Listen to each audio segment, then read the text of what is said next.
Welcome back to another episode of Bible Conversations. Today, we're going to be talking about the rich.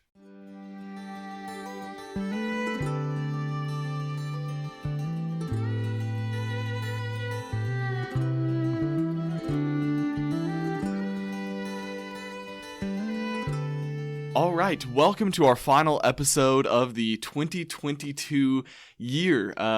This has been a fantastic year. We've gone through actually a couple of different series along the way this year, and we're kind of closing up with the last series that we've been doing is looking through characters in Proverbs. Yes. Not like actual characters in the book of Proverbs, but things that are personified. Things like what we're talking about today, the rich person, how it's personified in the book of Proverbs. Yeah. So I'm excited to talk about it. We've got when I did a Bible class on this, I actually combined the rich and the poor. Yeah, which they go hand in hand. They go hand in hand. It's hard not to talk about one when you're talking about the other. Exactly. I think we spent probably a quarter of the time last week talking about the rich. Yeah. And so we'll maybe spend a quarter of the time this week talking about the poor, and that's all right. But we have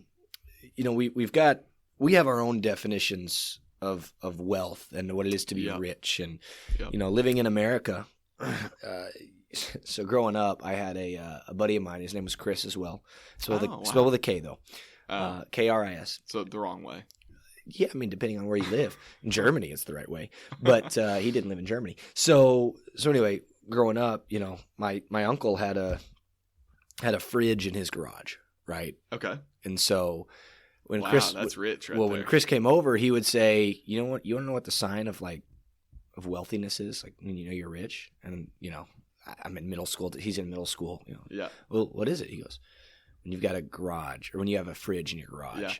Yeah. I've seen stuff on just social media about that. Like when you were a kid, what did you perceive as rich people have this? For me, it was like a second story in your house. I'm like, oh yeah, they're wealthy if they got two stories, right? Yeah. Or they've got like 2 or 3 cars or something. Something, right? And so it's like they have a car in the driveway that they don't drive. Yeah. Wow. Yeah. And the reality is all of those things, oddly enough, are accurate. Yeah. So well, there's even things that are accurate, even more than that. Yeah. If you kind of take some steps down from there, I guess. Like there's so many things that we take for granted in America that it's that's a absolute sign of wealth. You could be in the bottom 1% of material wealth in America and still be, I think it's in the top 75%. Wait.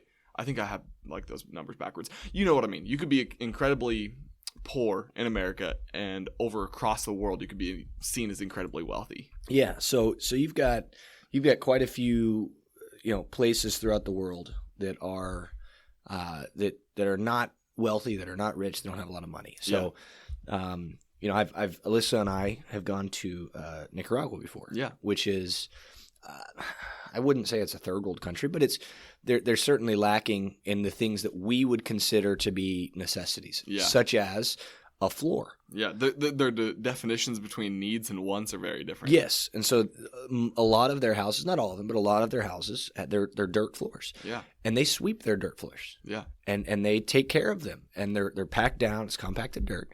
They maybe have. They typically don't have a washing machines, right? They're hand washing food or hand washing clothes. They don't have a fridge, so any food that they don't eat, that's they don't eat it. Yeah, well, they don't go and purchase groceries for a week. Correct. Yeah, it's a daily thing, and or they just do rice and they do beans, right? Yeah. Which you're able to store relatively indefinitely, right? Yeah. And so you've got that, and then here in America, it's like if somebody has a dirt floor in their house, which I found out recently, my mother-in-law, her grandmother grew up in that in Oklahoma.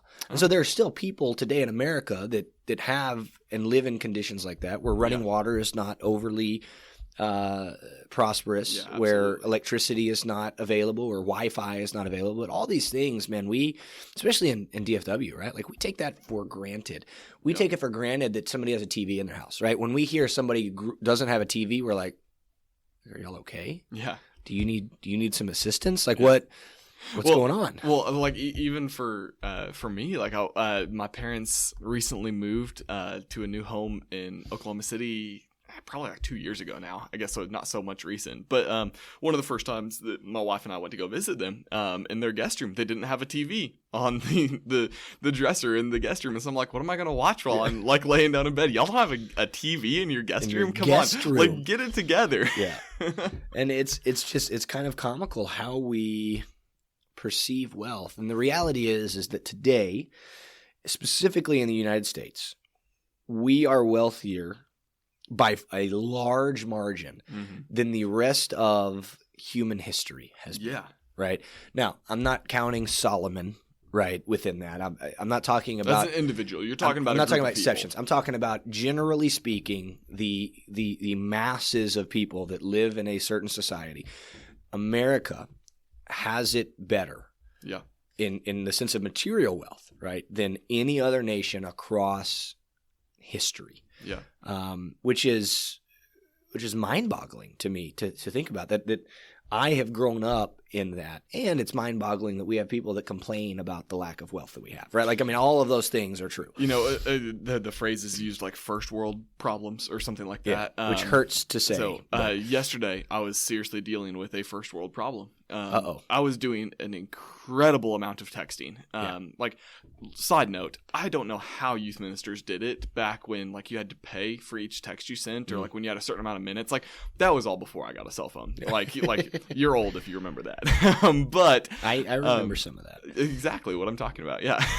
Thank but you, no, like what I'm saying is, like, I don't know how youth ministers did it before you had unlimited texting, because I was just doing so much texting yesterday, preparing for events and planning with different things with so many different families and parents throughout our entire spring, that I was like I set my phone down for a second, and the finger that my phone was resting on, I'm like, I think I'm developing a callus right there. Like, I'm like, oh my word. Yeah. But that's like first world problem. Like, I'm getting a callus from a piece of technology. Like, really? Yeah.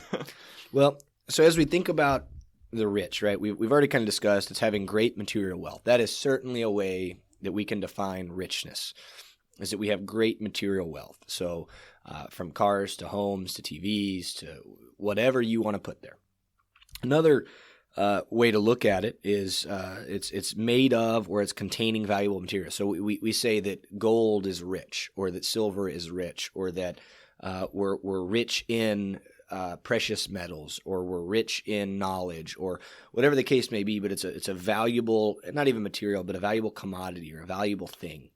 And so we can be rich in other ways. We can be rich in our grace. We can be rich in our kindness. We can be rich in our faith. We can be rich in a lot of different ways.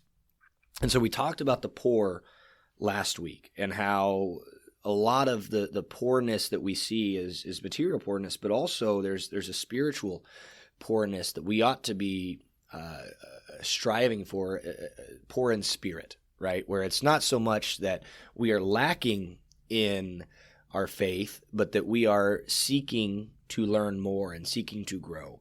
Mm-hmm. We are poor in spirit in that sense.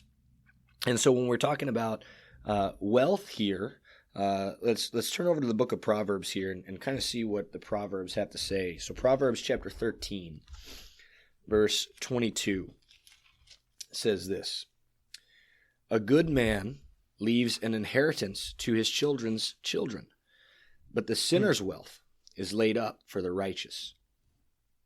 And so we think about a good man is not just thinking about himself, right? A good man is not just thinking about the things that he needs in this life, but he's thinking about, well, what about my grandchildren?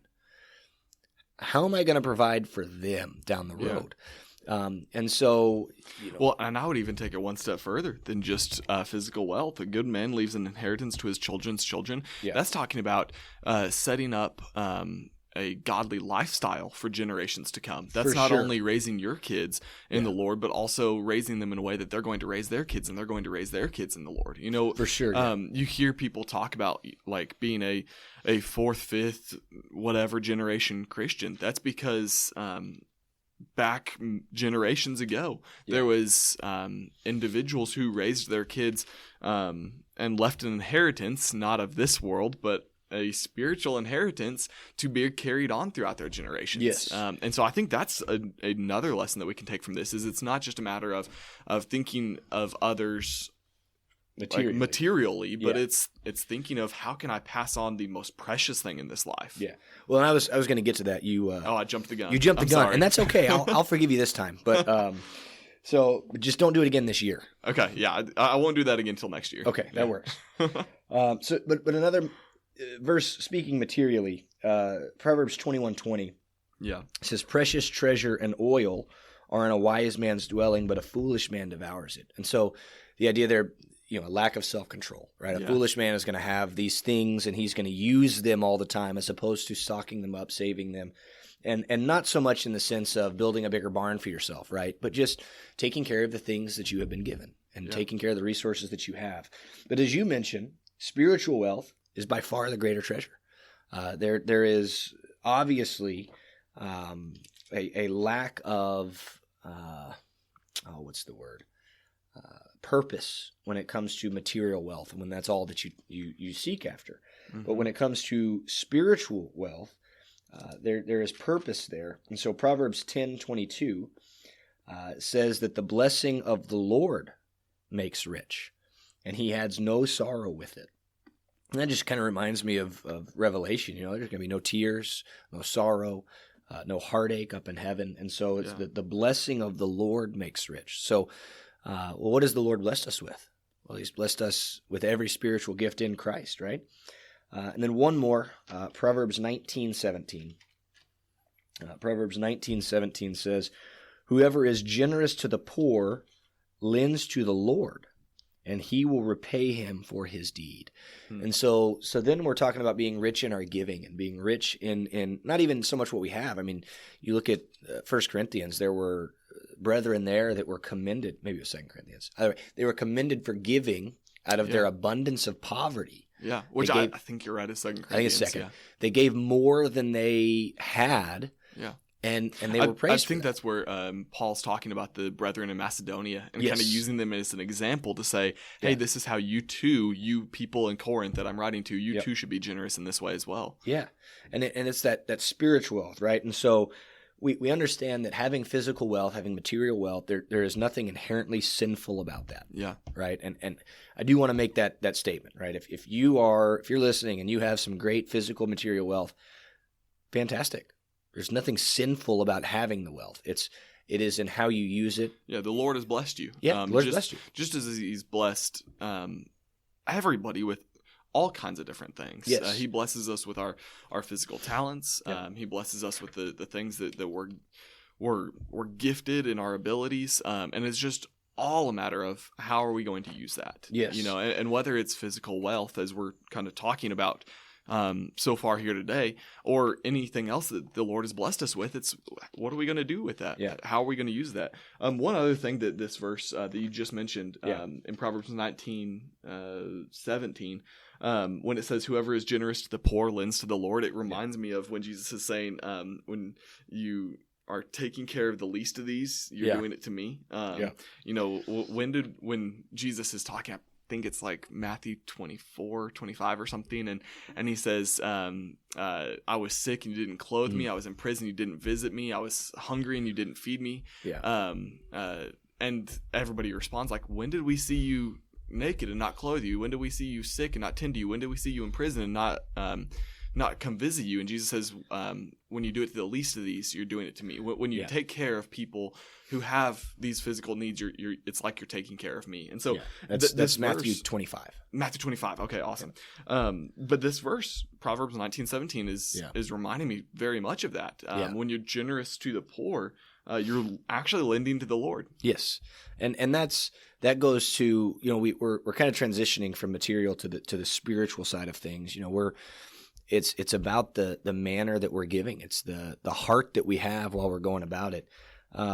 Hebrews 13:5. We're going to kind of move over to the New Testament here, but Hebrews 13:5 says, "Keep your life free from the love of money, and be content with what you have. For he has said, I will never leave you nor forsake you." And it reminds me of Jesus in a lot of ways. the Son of Man has nowhere to rest his head. Birds of the air have nests, and foxes have dens, but the Son of Man has nowhere to rest his head. And Jesus was not. He wasn't in love with money. Somebody said, "Well, who should you pay taxes to? Caesar or God? Who does this belong to?" And go get a fish. And goes and gets the fish, and there's 2 coins in there. And give to Caesar what is Caesar, and give to the Lord what is the Lord's. And so it's certainly not about the acquisition of, possession of wealth. It's the spiritual wealth that we have is choosing what to do with what we've been given. Exactly. And I think it's so important that as Christians we understand that we are wealthy beyond belief. One of the lessons that my mom taught me growing up, because when my mom and I were living together for up until I was 10 or 11, then I started kind of maybe even younger, 7 or 8, started going to spend time with my uncle. There was a time when I was in, let's say kindergarten or first grade, and across the street, I saw some kids fighting, and I called the cops, and she got real scared. And one of the things, I think this was that instance, they were play fighting, by the way. But okay, so not a real fight. No, I was young and didn't know, and but she got scared because you never know what those people are going to be capable of, and as she's talking to me, she's talking about how what we have can be taken away, and while we don't have a whole lot physically, right, we don't have a lot of material wealth. She told me, she said, I'm rich. I'm rich because I've got you, and I'm rich because I have family, and that stuck with me for obviously till now. I was young then. I still remember her talking to me about this idea of what it is to be rich and poor, and that just having physical things is not being rich. And so we do have to keep that in mind. We may physically be rich, and if we're living in America, chances are good that we physically are rich, even if we're quote unquote middle class. Yeah. Right. But the reality of what it is to be rich is being content with what we have. Yeah. Serving the Lord, giving liberally as we have prospered, and keeping our life free from the love of money. Yeah. Well, and really, as far as that goes, it's a matter of what you're putting your wealth into. Yeah. Right. I remember I used to say when I was growing up, like whenever I wanted something and my parents were like, no, you don't need that right now, or whatever.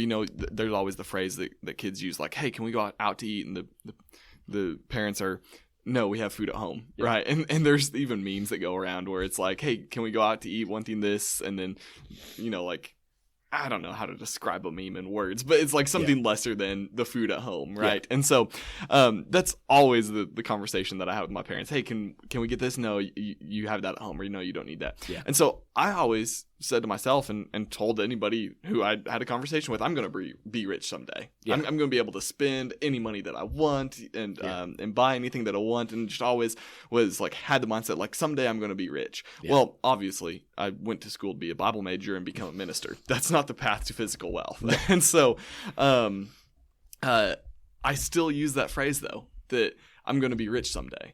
Because when you think about what wealth really is, and especially when you start to kind of compare it to like physical wealth versus spiritual wealth, even those who are seen as having monetary wealth, their money's not in their bank account. Their money is stored away into different investments, into to different stocks, and it's not actually tangible money that they have. It's not fluid. Can spend. It's not liquid. It's not liquid. Yeah. And so even in that sense, wealth is something that is kind of set aside or far off, something that's not immediately you can't pick it up and hold it. Yeah. Well, I still use the phrase that I'm going to be rich someday because of the idea that my wealth is being set aside. My wealth, even today, as I'm laying up treasures, it's not here. It's not something that I can hold in front of you. It's something that I've set aside for a later time. Just as our physical wealth often is set aside and not immediately accessible. Yeah. Spiritual wealth is the same way. And what I'm getting at is what Jesus is talking about in Matthew chapter 6. So I know that's a long analogy to get to Matthew chapter 6, but this is what I'm talking about. Jesus is talking in the Sermon on the Mount in Matthew chapter 6, starting in verse 19. He says, "Do not lay up for yourselves treasures on earth, where moth and rust destroy, and where thieves break in and steal. But lay up for yourselves treasures in heaven, where neither moth nor rust destroys, and where thieves do not break in and steal. For where your treasure is, there your heart will be also." And so as we are in the mindset of laying up spiritual wealth, laying up our treasures in heaven, that's still something that it's like, I'm going to be rich someday, because there's going to be someday where I get to be with the Father. I get to be with Jesus in heaven, in my eternal resting place. Yeah. In the presence of God. Yeah. That's richness. Yes. That's something that I'm like, I'm going to be rich someday. Yeah. Well, and I would even go so far as to argue that you already are rich. Yes. Well, and that's what I mean. Like, just as yes. Elon Musk currently is rich, Yeah. how much of his money, now that he spent $44 billion of it, Yeah. how much of his money is like easily accessible? Most of it is laid up in his estate that he owns, laid up in companies that he owns. Well, what I mean is spiritually rich. Like you're already there. Now, that doesn't mean that you're not going to have infinitely more wealth when you attain heaven, right? Exactly. So Ephesians 1, I'll read just a few verses, because what you're talking about kind of reminded me of it. "Blessed be the God and Father of our Lord Jesus Christ, who has blessed us in Christ with every spiritual blessing in the heavenly places, even as he chose us in him before the foundation of the world, that we should be holy and blameless before him. In love, he predestined us for adoption as sons through Jesus Christ, according to the purpose of his will, to the praise of his glorious grace with which he has blessed us in the Beloved. In him we have redemption through his blood, the forgiveness of our trespasses, according to the riches of his grace, which he lavished upon us in all wisdom and insight, making known to us the mystery of his will, according to his purpose, which he set forth in Christ, as a plan for the fullness of time to unite all things to him, things in heaven and things on earth." And so the words there are past tense. Mm-hmm. He's already done it. Yeah. We're already rich in Christ. We have every spiritual blessing, forgiveness of sins. We're adopted as sons, and it's according to the riches of his grace. And so certainly when we get to heaven, I mean, it's an infinitely more rich, right? Because we're going to be in the presence of God. But even today as Christians, we're spiritually rich. And, 1 Timothy, when Paul is writing to Timothy, he's talking about this material wealth and what people should be doing with it. And so in verse 6 of chapter 6, he says, "But godliness with contentment is great gain. For we brought nothing into the world, and we cannot take anything out of the world. But if we have food and clothing, with this we will be content. But those who desire to be rich fall into temptation, into a snare, into many senseless and harmful desires that plunge people into ruin and destruction. For the love of money is a root of all kinds of evils. It is through this craving that some have wandered away from the faith and pierced themselves with many pangs." Mm-hmm.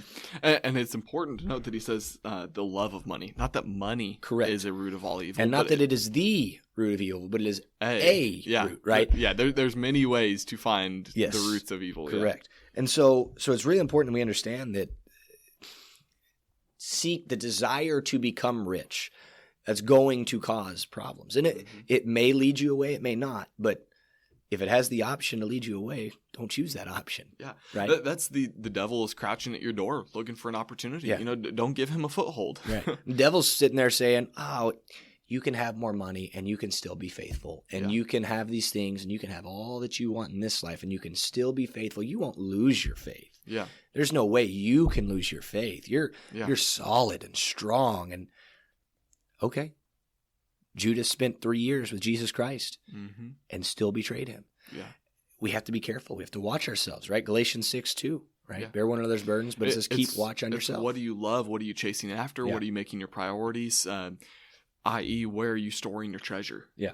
Well, in verse 17 of the same chapter, so 1 Timothy 6, he kind of he's finishing up the letter, And he actually talks directly to those who are rich. He says, "As for the rich in this present age, charge them not to be haughty, nor to set their hopes on the uncertainty of riches, but on God, who richly provides us with everything to enjoy.